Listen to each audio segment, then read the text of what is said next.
जय हिंद बच्चों। आज हम बात करेंगे कि किन बच्चों को नीट के बाद ड्रॉप लेना चाहिए या नहीं लेना चाहिए। मैंने नीट के बाद अपने अनुभव से बच्चों को 4 कैटेगरी में बांटा हुआ है। तो आप ध्यान से सुनिए, हो सकता है कि उनमें से एक कैटेगरी आपकी भी हो। मेरे हिसाब से कैटेगरी नंबर फर्स्ट है कि आपका फाउंडेशन स्ट्रोंग है लेकिन परफॉर्मेंस नहीं आया। अगर यह आपका पहला या दूसरा अटेम्प्ट था और आपके मार्क्स जो है लगभग 400 से 520 530 के बीच में आ रहे हैं, तो सबसे पहले घबराइए मत। इसका मतलब यह है कि आप ये नहीं कि आपको कुछ नहीं आता, इसका मतलब है कि आपकी फाउंडेशन अच्छी है लेकिन कहीं ना कहीं आपकी परफॉर्मेंस में कमी रह गई है। हो सकता है कि आपने रिवीजन कम किया हो सकता है आपने इस साल मॉक टेस्ट नहीं दिए हो या टेस्ट देने के बाद उनको एनालाइज ना किया हो सकता है पेपर वाले दिन आप थोड़े से नर्वस हो गए हो, जिसकी वजह से हो सकते हैं आपके 30 से 40 मार्क्स कट गए हों। तो अगर ऐसा है कि आपके साथ ऐसा हुआ है, तो मैं पूरी ईमानदारी से कहूंगी कि आपके लिए ड्रॉप एक अच्छा विकल्प हो सकता है।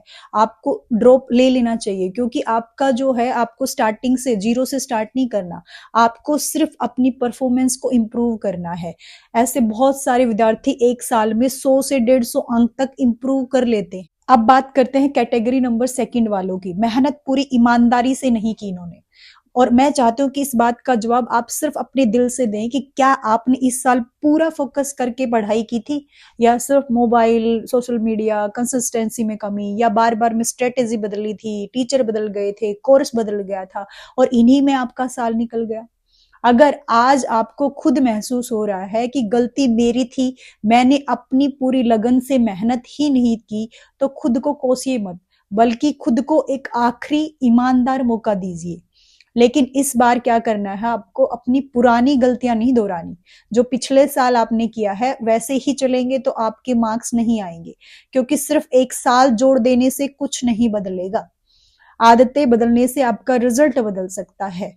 तो सेकंड कैटेगरी मेरे हिसाब से ये बच्चे हैं, ड्रॉप ले सकते हैं। अब तीसरी कैटेगरी, अगर आपका सपना सिर्फ एमबीबीएस है और आपके परिवार का भी पूरा साथ है, आप मानसिक रूप से तैयार हैं, आपकी फाइनेंशियल कंडीशन भी ठीक है और आपको पूरा विश्वास है कि अगले 10 से 12 महीने में पूरी ईमानदारी, डिसिप्लिन और लगातार मेहनत कर सकता हूं, तो मैं कहूंगी कि आप थर्ड कैटेगरी वाले भी ड्रॉप ले सकते हैं।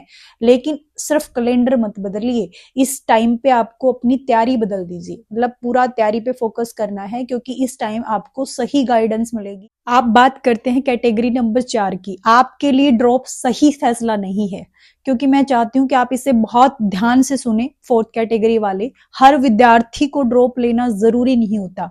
अगर आप मानसिक रूप से, मेंटली रूप से आप पूरी तरह थक चुके हो कि मैंने तो कई अटेम्प्ट दे दिए, सुधार ही नहीं हो रहा, आपकी फाइनेंशियल कंडीशन भी ठीक बहुत वैसी नहीं है कि पेरेंट्स दोबारा से आपको कोचिंग दिला पाए, और दिल से आप एमबीबीएस करना ही नहीं चाहते, तो सिर्फ समाज या रिश्तेदारों के दबाव पे आके ड्रॉप मत लीजिए। याद रखिए, एक साल बहुत कीमती होता है और उसे सिर्फ इसलिए मत दीजिए क्योंकि लोग क्या कहेंगे। अब आपके मन में एक सवाल आ रहा होगा कि अगर एमबीबीएस नहीं तो फिर क्या। मेडिकल फील्ड में बहुत सारी अपॉर्चुनिटी है कि एमबीबीएस नहीं तो आप बहुत, मेडिकल फील्ड में बहुत स्कोप है, आप वो ट्राई कर सकते हैं। अपने आप को झूठी उम्मीद में मत रखिए। तो आज के लिए इतना ही। हो सकता है आपके डाउट क्लियर हो गए हों कि किस विद्यार्थी को ड्रॉप लेना चाहिए और किस विद्यार्थी को ड्रॉप नहीं लेना चाहिए। यदि आपको कोई डाउट है तो कमेंट बॉक्स में कमेंट कर सकते हैं। जय हिंद।